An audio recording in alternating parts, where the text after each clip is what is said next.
so I feel so bad because I get to the game and then I'm just dragging my butt, thump, thump, thump. And I got papers open on the other monitor and they're like, pay attention. And I'm like, yeah. Oh, oh. And here's the fun part. I retired. Yeah, no, Well, exactly. isn't what it used to be. You're like, I'm retired. I'm like, Yeah, congratulations. yay, yay. Yep, they're like, congratulations. great. Here's more classes. Yeah, I know. I know, and it's hard to refuse work because you're like, yeah, well, the money could cut off, so maybe you should not Yeah, I know. refuse. Yeah, you should keep vibrant. Yeah, yeah. Oh man. But anyway, yeah. Oh well. Okay, so Good times. Oh, you we're have 1 minute. I'm gonna go off mic. Bye. Oh, okay. No, it's okay. Hey, everyone, we're chatting along, but feel comfortable. Please, have a seat. We'll get started in just like a second. Welcome, everybody. I'm going to. So what we have the slides and the transcript already done. So feel free.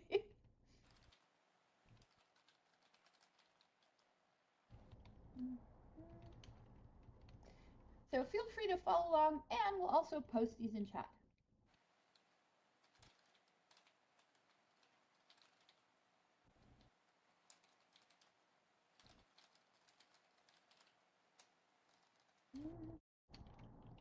Hello, everyone.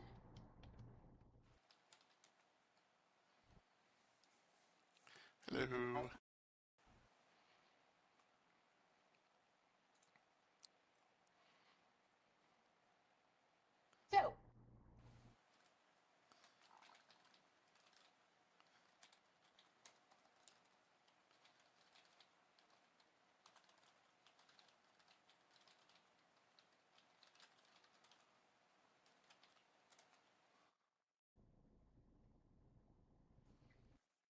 So, are you ready to get started, Chris? Yes, I am ready. Everybody, please feel free to interrupt us at any time. Just getting pinged by everybody who's like, oh, what are you doing on? I haven't seen you in forever. Ask questions or make comments. We love them. Okay. So I'm ready to get started, Chris. So that means you're cutting and pasting. Go for it. Okay. Hey everybody. Welcome to Mythic Dungeons, where legends are made. And I do have to say that we really love this topic. And it really made us think about, can learners be legendary?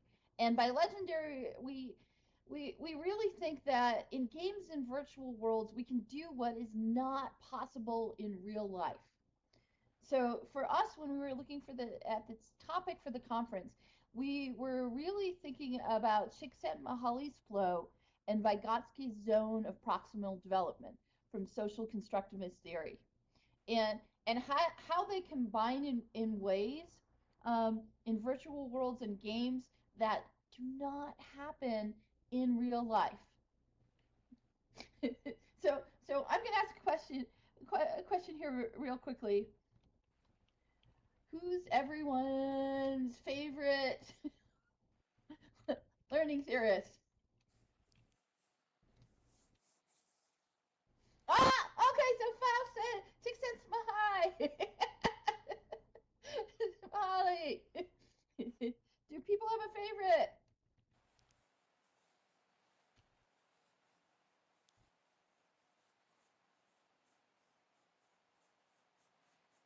Oh, Brunner. Brunner is good.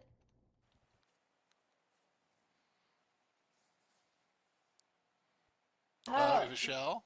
If Jesse Shell. Jesse Shell. Jesse Shell in games. Anyone else?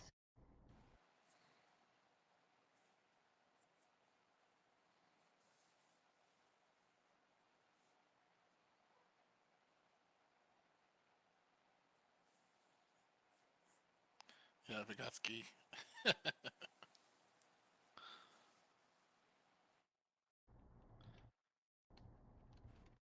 Faust has all the names.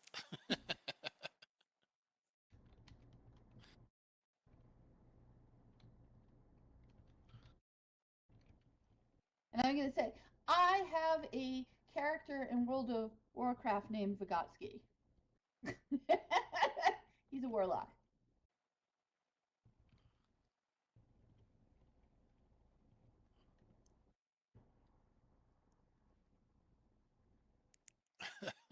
Okay.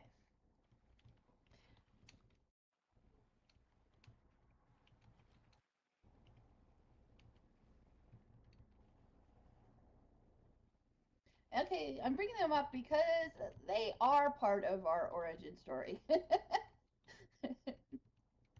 Oh, Dewey, yeah.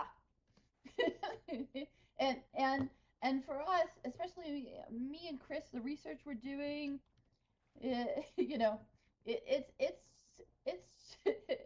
Csikszentmihalyi and Vygotsky. The, those those are kind of our standbys.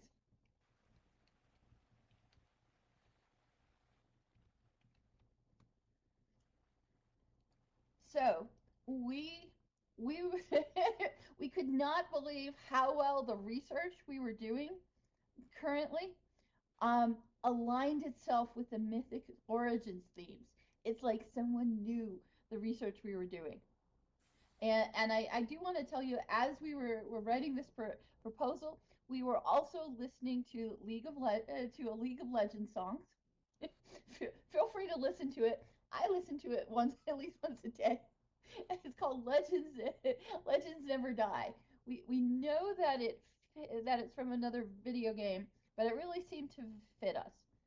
So for today, the tale that we're going to tell you is about our team's opportunity to compete in a Mythic Dungeon International time trials. And this has really provided us for a chance for an extraordinary journey of learning. And we'll tell you more about this. And we're also going to give you some preliminary impressions about us using, well, about a duoethnography approach. And on the origins and the learning of our team. And by the way, the name of our team is the Depletionists.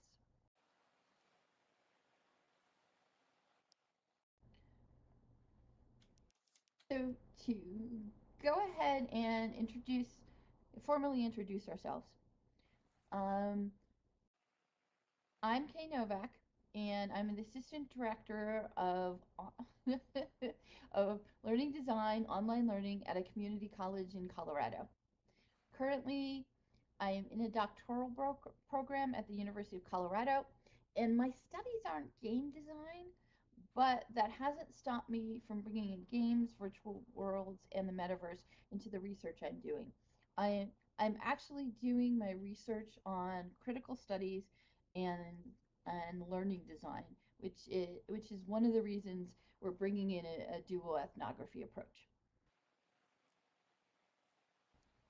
You're up, Chris. All right.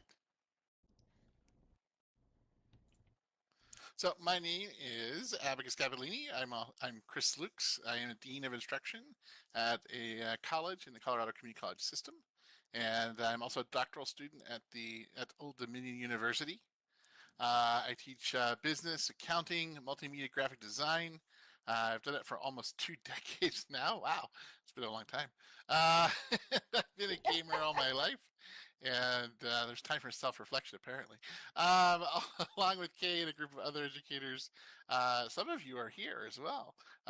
We've written chapters, research game-based learning, immersive environments, AR platforms, and ubiquitous learning, and had a wonderful time doing all of that.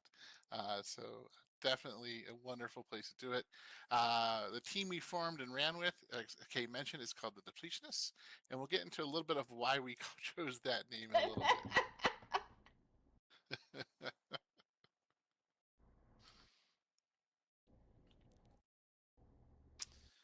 So So we'll go ahead and get started with an overview of what we'll cover in the session. So the first thing we'll do is the welcome and who we are. We just completed.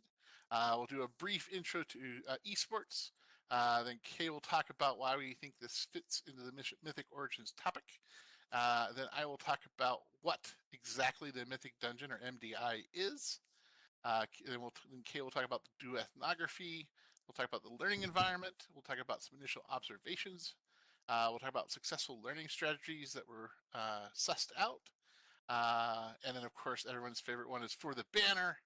And then there's a typo there. There's not two number 9s. That would be number 10 would be the conclusion. Sorry about that. You can see right. why we deplete numbers. Yeah. Okay. So the next one is talking about esports. So esports have been around for a while, and it started out with LAN parties. Some of you may have gone ahead and participated in those, where you connect your computers to each other. And some of you may have set them up. But esports is a term applied to competitive digital gameplay of popular console and PC games. And these would include popular games such as Fortnite, League of Legends, Counter-Strike, StarCraft. I put some of the logos up there so that you can look at. All esports are typified by having discrete events, which means they occur at a specific time, and they have a start and an end time. They are time-bound. They are standardized play. Everyone knows what the rules are. And sometimes there are no rules. Most are sponsored events, and they allow individual or team-style play. For prize money, they attract professional players. For example, Team Liquid is the most has profited the most with over $48 million in earnings, according to esportsearnings.com, and this is due to their winnings over 27,000 tournaments that they've competed in. Companies have noticed this as a growing competitive field and are now seeking to leverage this for brand awareness, growing their markets, growing their presence, getting more people to engage their games in different ways, besides one-off purchases or besides being alone, doing it as a social presence, and also gathering player input for future designs of their games and how to make their games better, more engaging, and also how to improve these esports competitions as well.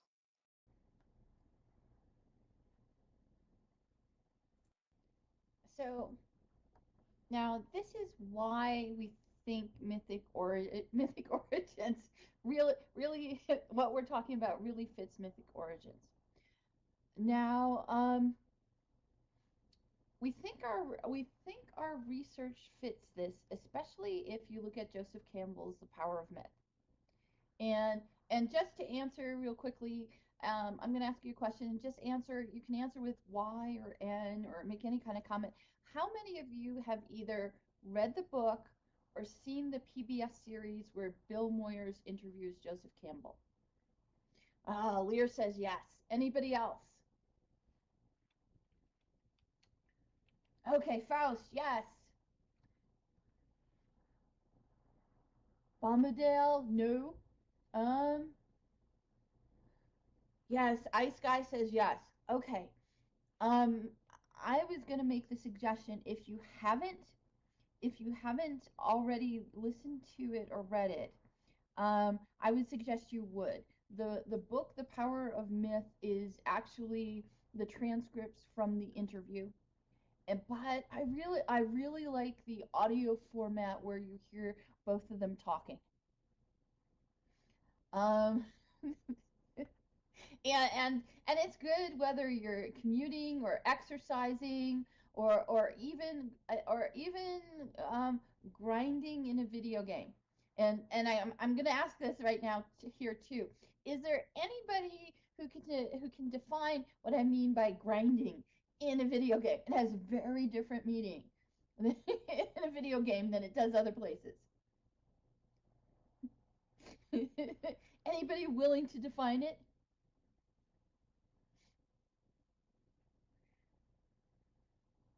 Okay, so it's also called the grind. And no, it is not. Abacus is wrong.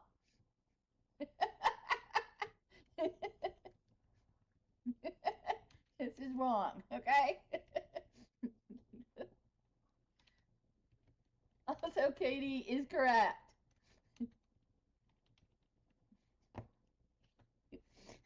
Okay, it is. You're doing tedious, repetitive kind of tasks, and listening.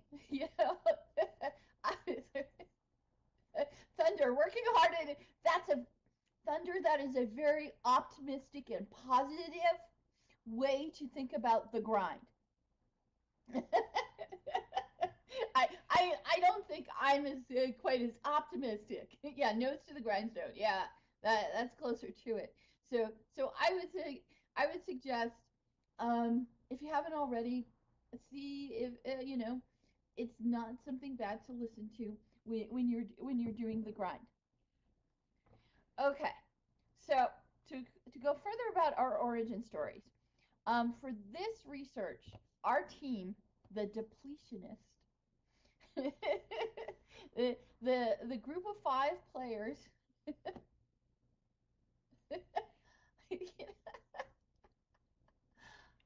and that's a great comment. I'm not sure why either. Chris, what do you think?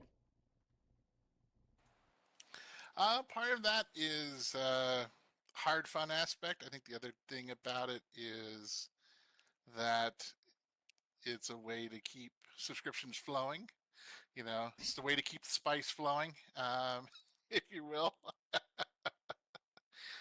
Since Dune is coming out, I have to throw in as many Dune references as I can. But I think it's a lot of it. What it is that it's putting a lot of these time-consuming gatekeeping pieces to allow and fill the time to keep the player base engaged over the course of time. I think that's part of it. So, especially when you get into certain games where there's like an end game to it, with a lot of like the massively multiplayer games, you get less of that in like first-person shooters and real-time strategy games. I mean, there's still some grinding to be done, but it appears mostly in these MMOs. And a lot of that is gatekeeping. A lot of it is just waiting for the next patch. A lot of it's just things to keep players engaged and busy, so that way they keep coming back.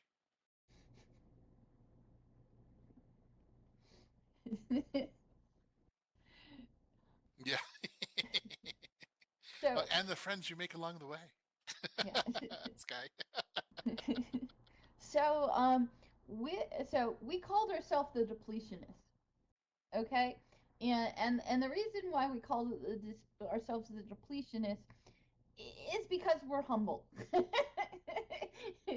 and a bit self-deprecating too, because the esports tournament we went into has a function of that you go into a scenario called a dungeon, and if you are unsuccessful, say at level 10, you deplete your key to number 7, to number 9, and you keep depleting, and it keeps going down and down and down. Now, some other things about it is none of us had ever been in a competitive esport competition again before. None of us had done an e-competition before, so that's why we really think, this was the team's origins. It was actually called a Mythic Dungeon Tournament with the word mythic, so we thought that really worked well for us. And also our team had many elements of epic fantasy stories. Like, we are serious underdogs. We were yet to be tested. Many lessons to learn. and we would also have to overcome lots and lots of epic failure. And to give you an idea or something to go ahead and refer to, I'm gonna ask if anybody here watches like C dramas, Chinese dramas. There is a whole subgenre that's developing in C dramas about esports. So let me ask: is anybody here either on Netflix or maybe Vicky watched either King Avatar or Go Go Squid or Fall Into Your Smile? Anyone?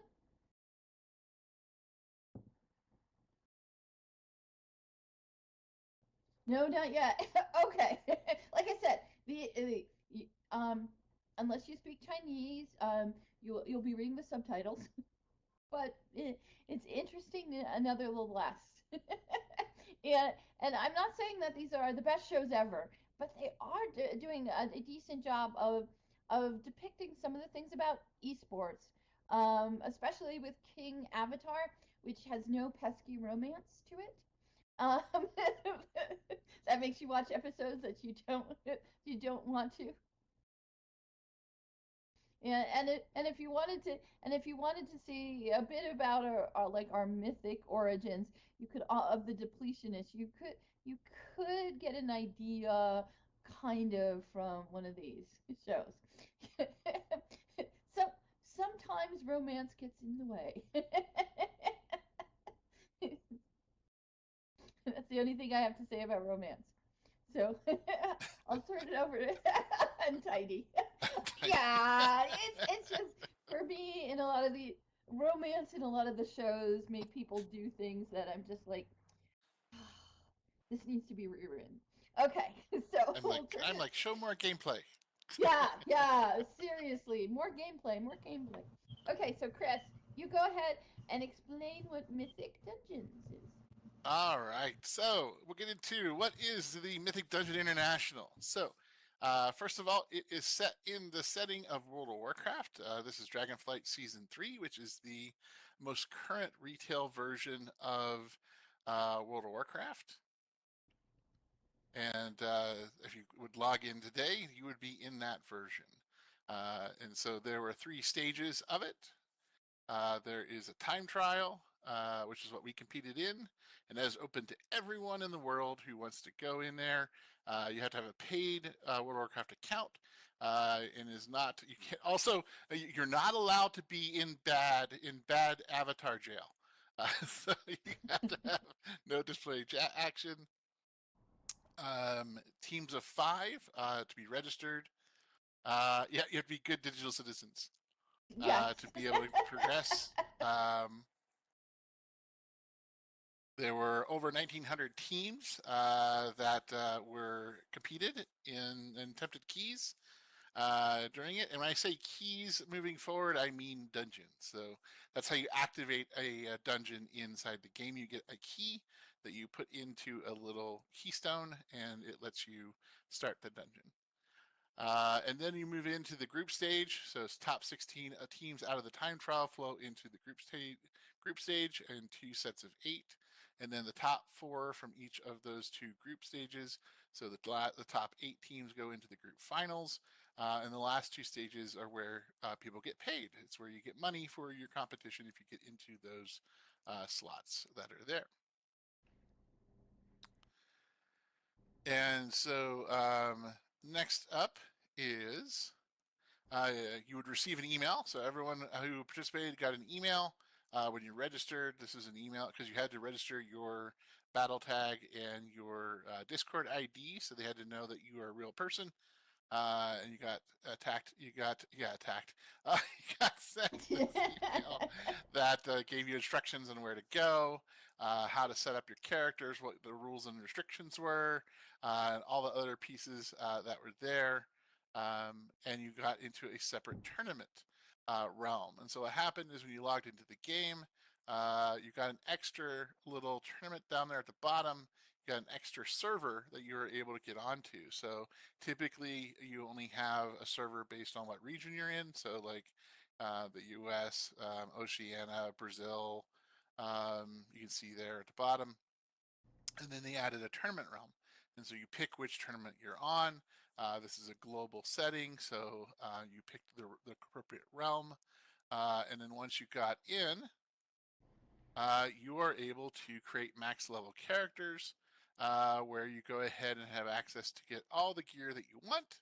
And then you can go ahead and purchase all the gear, all the consumables to make sure that your tune is at max power.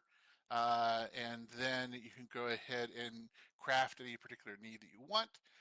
Once you're there, you can go ahead and you can purchase keys and build a. It's basically like a Build-A-Bear. You basically build a dungeon, whatever level the dungeon you want, whatever what are called affixes, which are just basically different challenges, how to make it the dungeon more complex. You can have up to 3 of those, and then you go ahead and teleport into that dungeon and run that dungeon. There's no penalty to do that here on the tournament realm. If you fail the key, like Kay talked about, you deplete the key, you get the key 1 lower, and then you can just run it again. So the tournament realm is very, very easy to test things out, play things out with. Next up is looking at the teams. Teams consist of 5 players. Each player has a role. Typically, they're set up where you have 1 tank, which is a high health, high armor. Their goal is to generate threat and keep enemies away from attacking the other players. A healer is pretty self-explanatory. Their job is to keep everyone's health above 0 and heal everybody up. And then you have your DPS or your damage dealers. These are the people who are all about maximizing their damage output to help defeat enemies and to assist with mechanics that are out there. So once you log into a key, this is kind of what you see at the beginning. You get a little countdown. You get a little menu that pops up there on the right-hand corner. It gives you a list of tasks that you need to complete because everyone loves a punch list. So you get a list of bosses that you need to defeat. You get a percentage check on your performance. You need to get 100% because you cannot pass this class without an A and getting 100%. You do not get extra credit for passing 100%. You just need to get 100%. And so the goal is to defeat all the bosses listed, get to 100%, and then the key will the key will be finished. So, like I said, the goal is time and efficiency, so completing it as fast as possible. You'll hear time a lot. This requires a lot of the skills listed here. This is not, of course, an all-encompassing list of all the skills that are needed to do and think about this, but think about this as a puzzle. So what happens with these dungeons is that you have a whole list of various enemies that are clustered all around a map, and the goal is you're moving your team of 5 strategically, how quickly you can move from point to point to get there, defeat the bosses, and then get to the end of the dungeon as fast as possible. And the bosses are just the most the most powerful enemies that are there. Exactly, as Kay was saying. If something doesn't work, you just restart the key and try it again. So when the time trial starts, you get 2 keys. So everyone gets the same keys, everyone gets the same affixes. You go ahead and, like I said, affixes are just additional mechanics to make it harder because we like difficult things. This is hard fun. This is all about making things, it adds complications. So everyone has different roles, different affixes require different things from different players. And so that also will affect players' character choices, what faction they'll choose or what race they'll choose, what classes they'll choose. So there's a lot of different things that these affixes can change about group composition. So players are making these decisions based on these affixes. So there's a lot of, and also the different pieces of the dungeon that happens here. So for our research, we decided to use Duoethnography. And has anybody here used Duoethnography? You can just type in Y or N, yes or no. And the reason I'm asking is is 2 of my team members put it in an article and they mentioned Duoethnography, and the editor came back and he's like, I don't know what that is. And we're like, okay, we'll explain it. we'll explain it. Okay, so I'm making an assumption. I'm making an assumption here that everybody here has heard about ethnography.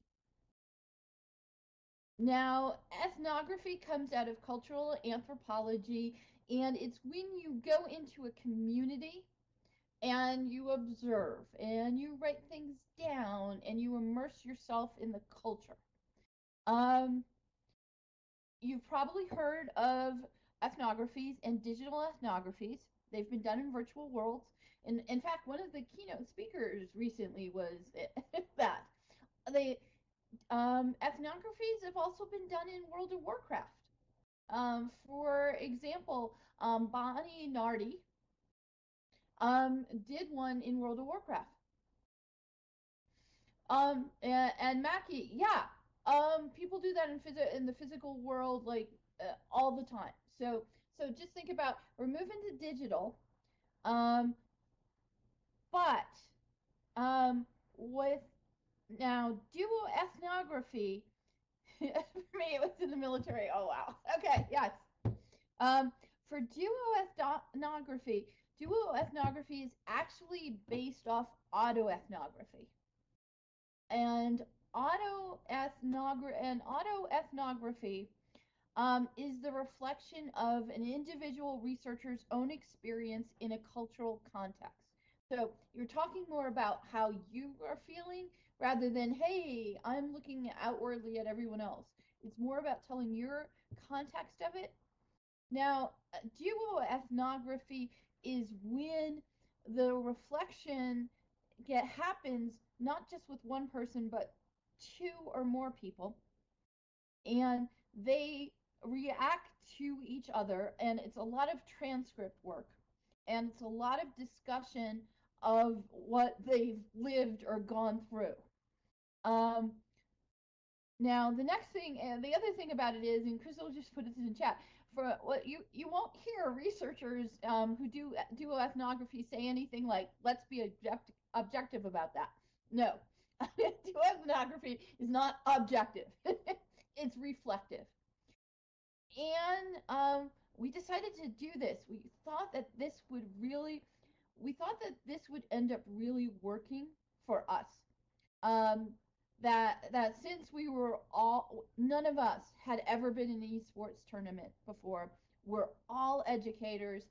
3 of us are doctoral students. We thought that this would really work for us to do this research.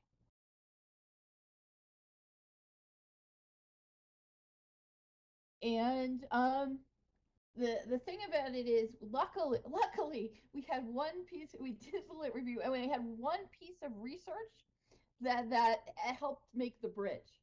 So we didn't have to make all the claims for ourselves first, because from 2016 to 2017, Dr. Shireen Nelson, she took her ed tech doctoral students into World of Warcraft, and this 4-person group did a duoethnography. And this duoethnography was kind of basic as a player. It was, oh, let's go into the world. Let's go into this game for the first time. Let's go into this world for the first time. So it was basic novice players. So we wanted to do something a little different. None of us are novice World of Warcraft players, but we had never been in an esports competition, especially not with 1,900 other teams. And we did get lucky. We got lucky that we all play World of Warcraft, and that World of Warcraft had a open competition that anyone can go in and play. So the 5 of us, we competed. It was quite an experience for us. We're going to continue on. Yes, Mackie. So there's and while I don't get into it in this presentation, there's a lot of different viewpoints from us, and different perspectives. So it is turning out to be very diverse. I agree. So um we chose so that's a little why we chose duoethnography, and this, quite honestly, what you're getting today is a lot of the background and some initial observations. And when it comes to learning, it's how do you take this learning and put it in other environments. But Chris, you're going to start now by um, looking at the learning environment. Yes.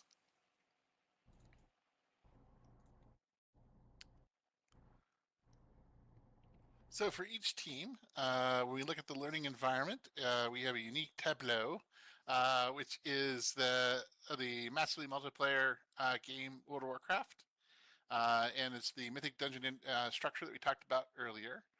And so it's inside the game. So these dungeons this is one of the dungeons that I know Lear has experienced with good and bad results with another group of people.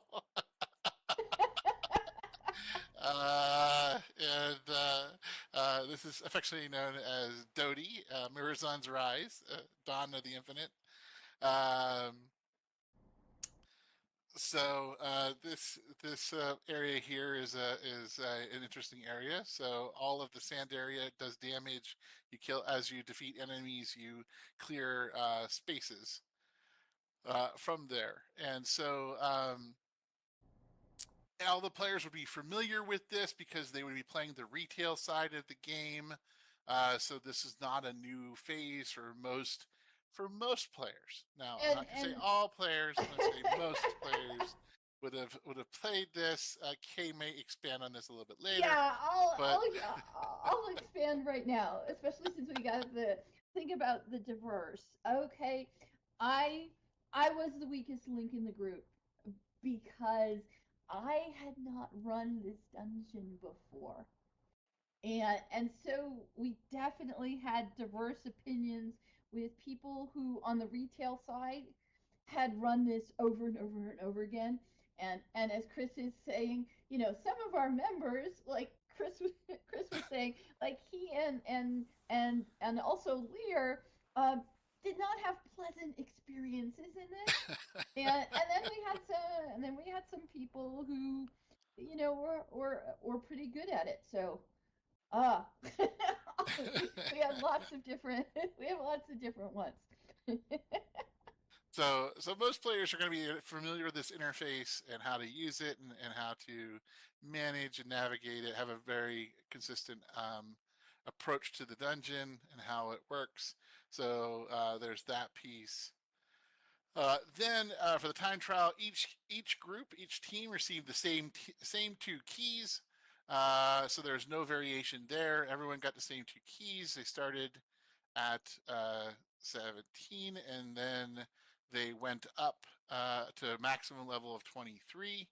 And then once you hit 23, your focus was on trying to complete that key as fast as possible. And depending on how fast the team completed the dungeon, they could increase the key by up to 3 levels at a time. So you could jump. So technically, a team could go from 17 to 20 to 23 in just 2 runs of the dungeon. That wasn't our case, but other teams did that. So like those are different things that you could have done with this piece. So there's different strategies you have. So the tools, everyone has a lot of access to common tools that are out there. These are also available to all players.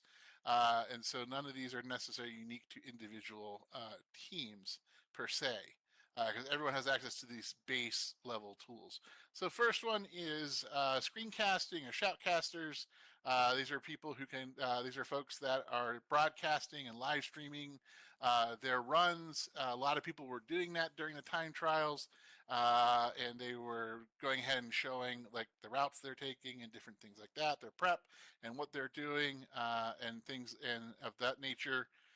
to go ahead and sort of show what they're doing, and it's a way for players to look at what ways people are doing, figure out what our own errors are, areas of improvement, figure out efficient routing, what's a better way to gather enemies, etc. Other things, tools like this. Analytics is very, very high usage in games like World of Warcraft, where you can actually see a lot of flow and a lot of performance, where you how each individual players are doing for a wide variety of tasks. This is heavily used in these type of competitive situations to personally evaluate and personal accountability for folks. Next up, you have a lot of VoIP things like Discord and others, which allow real-time communication, lots of discussions, information sharing, public and private. This also allows them to get into activate collaborative metacognition, where they engage some of these guilds, like I talked about, some of the competitive teams. Esports teams are involved in these open competitions as well, and so they engage their larger guilds in this as well. And so you have areas where evidence where guilds are sharing, hey, I saw this thing, or how about this skip, or I noticed this issue in the past, where they've gotten, the guilds are sharing it with their players to find different ways to be more efficient when they're running live keys as well as tournament keys. So very useful. This is Mythic Dungeon Tools. This is an in-game add-on that you can have, where you can actually map out the route of the dungeon. So these dungeons, like I said, these dungeons are set, so they don't really add or subtract enemies. So you can actually use this add-on to map out a route and share it with all 5 players. And then you can go ahead and decide, like, you can actually pick up the number of pools.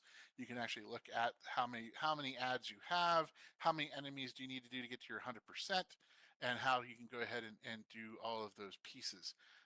Remember, this is competitive play, so if you get more than 100%, you are inefficient.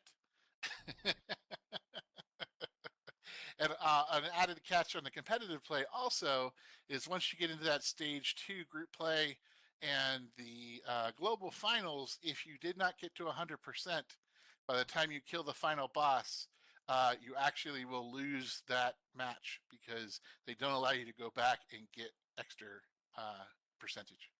So that's an added little thing they have for the competitive stage. So what we saw as successful strategies.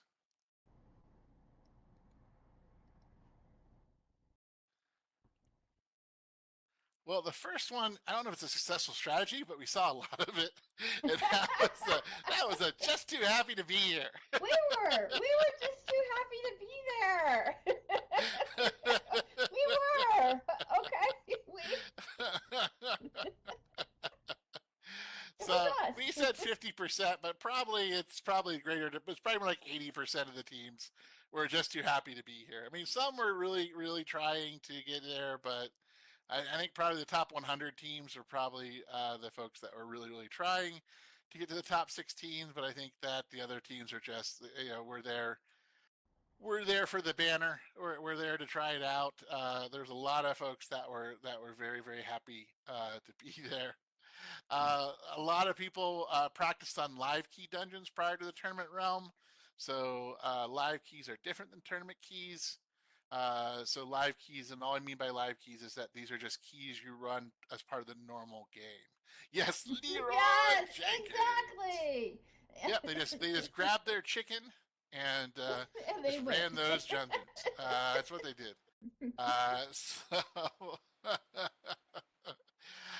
So other instances that you see, especially later on in the competition, as they get into the more competitive money situation, is you see sandbagging strategy employed by the highly skilled teams, where they really don't want to show off their best strategies.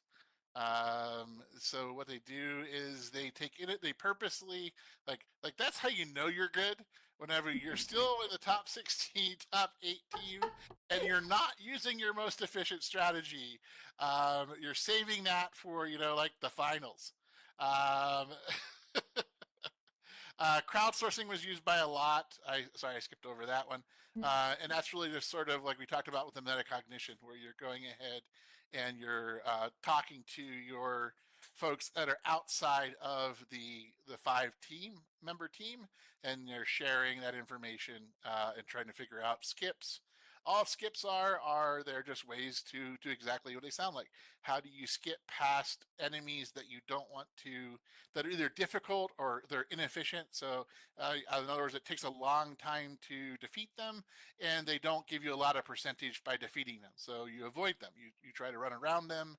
You try to find ways to skip them, to get around them. That's what we mean by skips. And I was going to say that for the crowdsourcing part, when I was referring to the Netflix King Avatar really does a good job of showing the support groups that competitive teams have.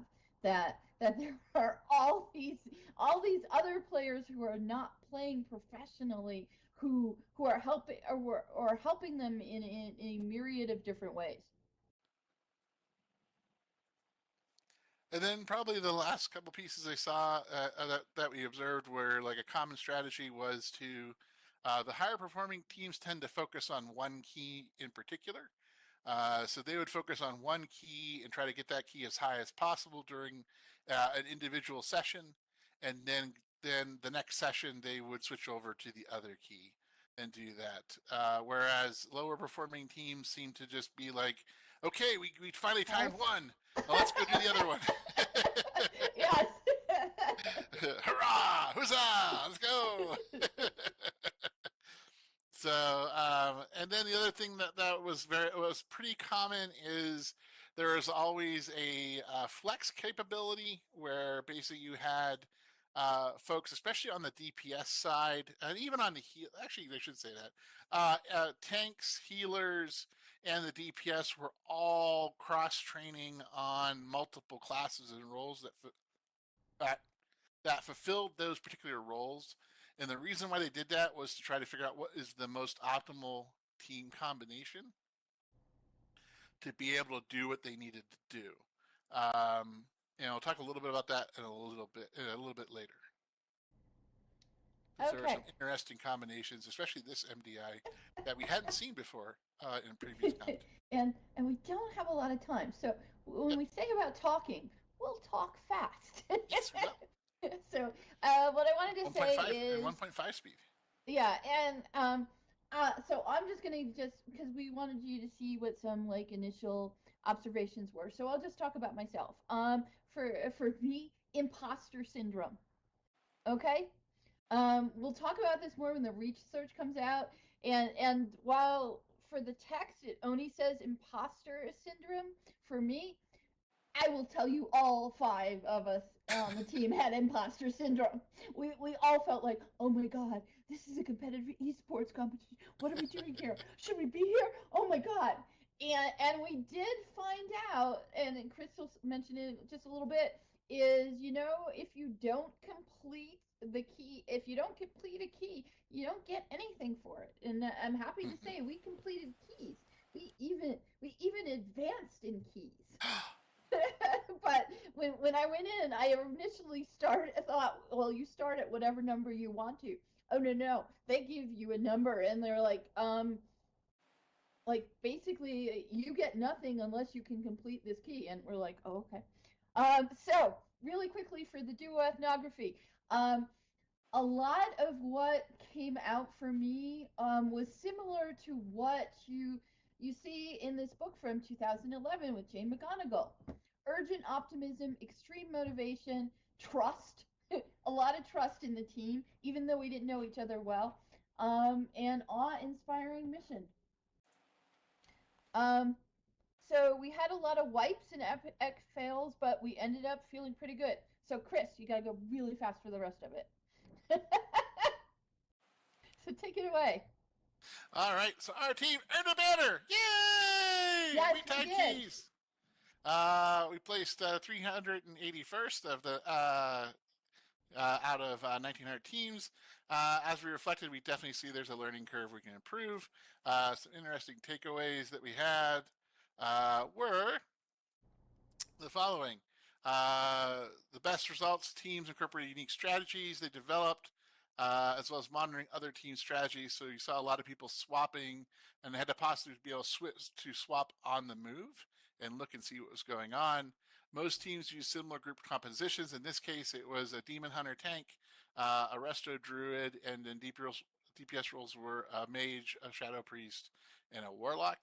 What was interesting about this MDI, which hadn't happened before, is 3 of the dungeons in the competitive, no Death Knights at all. This MDI, it was all Demon Hunters, and so what was interesting is for 3 of the 8 possible dungeons that were chosen had teams went with no healers. They chose to go with no healers, and they were able to complete dungeons with no healers. And so you had tanks and 4 DPSs. So they used Shadow Priests and Ret Paladins to do off healing, and sometimes they had Boomkins as well. So they had balanced Druids to do off healing while everyone else was doing DPS. So it was interesting to see all of these different strategies that they are doing, and part of that, and we also saw some evokers, which is a new class that's out there, which is really designed to be a support class. So you saw that as well. Okay, so to wrap up, and we've mentioned this before in our other presentations, but we're always looking for the Kobayashi Maru. And we don't have time for me to ask everybody what is the Kobayashi Maru. It's from the original Star Trek.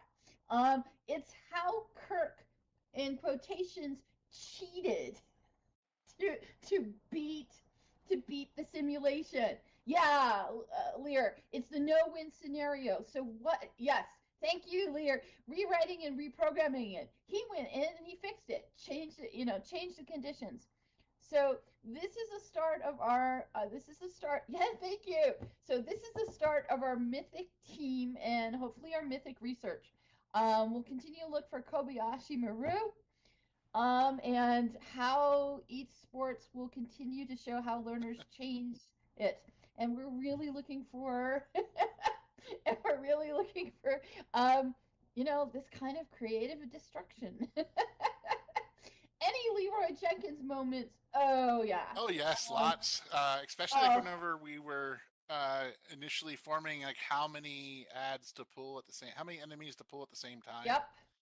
Because a lot of these strategies are how do you reduce the number of pulls between bosses? And that's one of the hallmarks of this competition is pulling a lot of enemies into the boss to fight them. And so yes, exactly. We pulled we pulled too many a lot. and we didn't know. Like I said, since we were a brand new team, we really didn't know. We really didn't know our capabilities. So sometimes it was also like the epic win feeling, like, whoa, we pulled that many and we did it. Oh my God. And then there was a lot of times that it was just like complete and utter failure. Yeah. We also did not play the meta classes either. Yeah. We definitely we had the Death Knight. We had the Death Knight tank that no one else used. Yeah, exactly. We also had a shaman, which is considered not good. not as good for AoE DPS. While I played mage, I started with the bad mage and then switched to the better mage at the end of it. And then here's just our information again if you want to contact us. But we had a lot of fun. Thank you for listening. We're going to continue to do the research on this where we really see that, and we don't have it all done, obviously, but where we really see this is learning in teams. We see it fitting in the learning in teams and virtual teams research.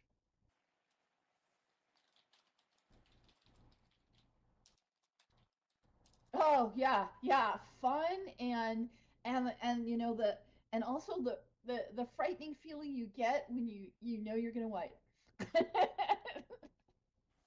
or that almost feeling, like you almost Yeah. had it, like where you Yeah. almost had it, or you're like, I know we could get it if we just had an interrupt that came off cooldown 1 second earlier or 2 seconds earlier. So thank you everyone for participating in chat, talking with us, and we'll be around next year and tell you more about it. Oh, and I have a goal of us getting into the top 200. Okay, I know it's really it's not that ambitious. It's knowing some of the now that I know more about it. It's knowing more of the logistics of when do we start, what do we do, what do we not do. I think we can make the top 200, or at least we can get a screenshot of us in the top 200 before other people overcome us. So thank you very much. Thank you. Thanks, everybody.